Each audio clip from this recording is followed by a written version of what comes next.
Once upon a time, Granny and Grandpa Pig came around for dinner. It was almost time for Peppa and George to go to bed. Yawn! Daddy Pig, very loudly while they were eating. Hee hee hee, everyone giggled. Hoo hoo hoo, sorry for snorted, Daddy Pig. I'm a little tired. Peppa and George weren't tired at all. You can jump in the puddles for just a tiny bit, asked Peppa. Sila sa putik, no? Yes. Okay, said Daddy Pig. But you must come into a bath time. Parang ikaw, bago matulog, di ba? Peppa and George loved jumping in the muddy puddles. Yeah. They jumped up and down until they were covered in the mud. Peppa George called Daddy Pig. You must be feeling sleepy after all that jumping. Let's get you in the bath. But Daddy, we are not even a little bit sleepy, replied Peppa. Yeah. Peppa and George splashed in the bath until they were both nice and clean. Splash, splash, splash. And would you duck? Yeah. I think bath time is over, said Daddy Pig. Dripping wet, you must be tired after all that splashing. Yes, have bubbles. We're not even a little bit tired, cried Tapos Peppa. nabasa yung papa niya, no? Oo. Binasa niya. Splashing Daddy Pig again. Snort, snort, laughed George. Daddy Pig was soaked. Peppa and George whooped out of the bath. They tried up and put their pajamas, and very slowly. No. Ikaw ba nagsusot ng pajama? Yeah. Dito ka. Then they Diba? brushed their Ito teeth yung for. pajama. Oo. Tapos bago matulog, anong ginagawa? Mag-brush Brush. teeth. Hindi ka dito. For an extra long time, brush, brush, brush quickly. Yeah.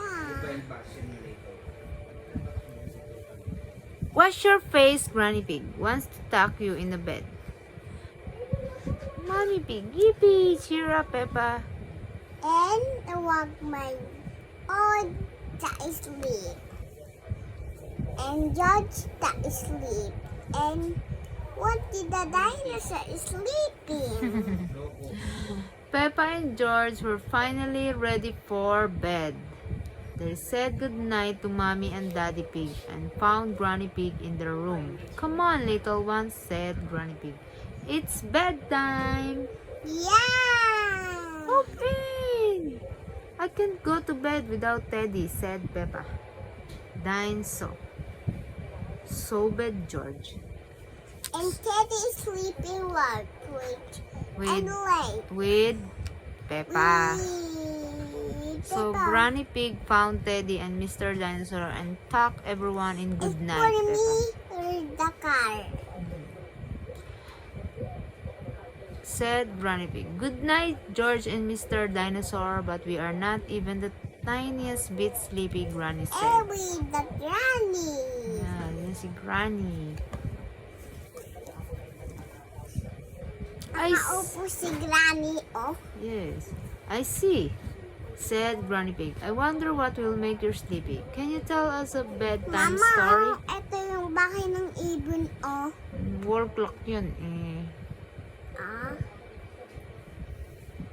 Of course, Peppa, replied Ito daw Granny. kasi yung sabi daw, tik-tok, tik-tok, tik-tok, tik-tok.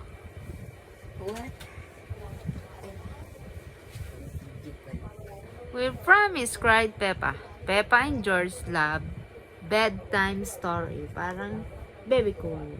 Yay! And story mine, just sleeping. Granny Pig began telling a story. Once upon a time, there was a beautiful princess called Peppa. Etong princess. Yeah, interrupted Peppa. Yes, said Granny Pig. Ikaw to.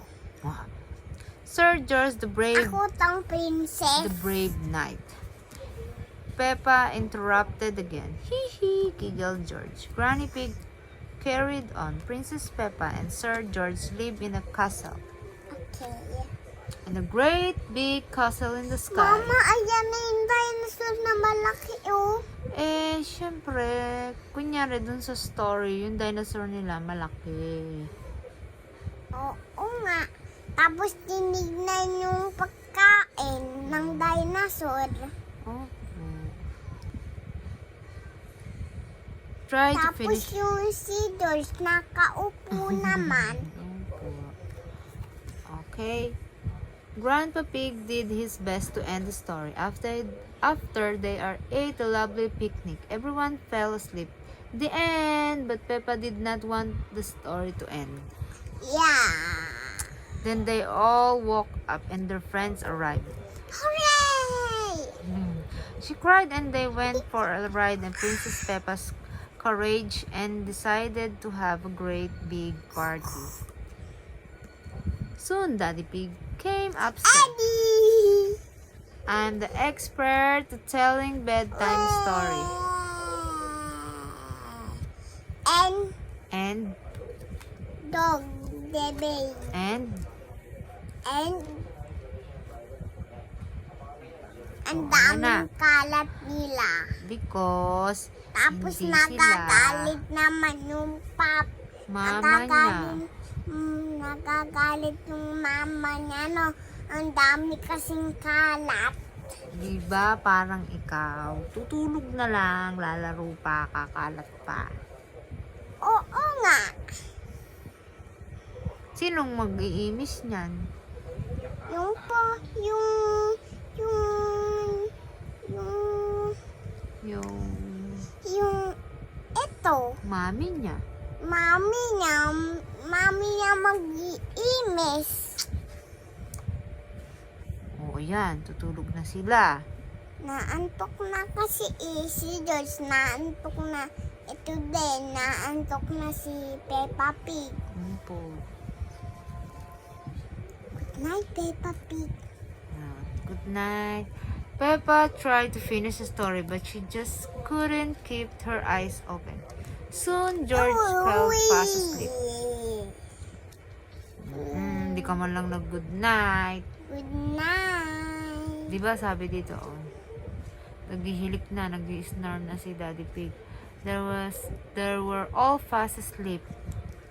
It was bedtime for Peppa and George. And it was bedtime for everyone else too.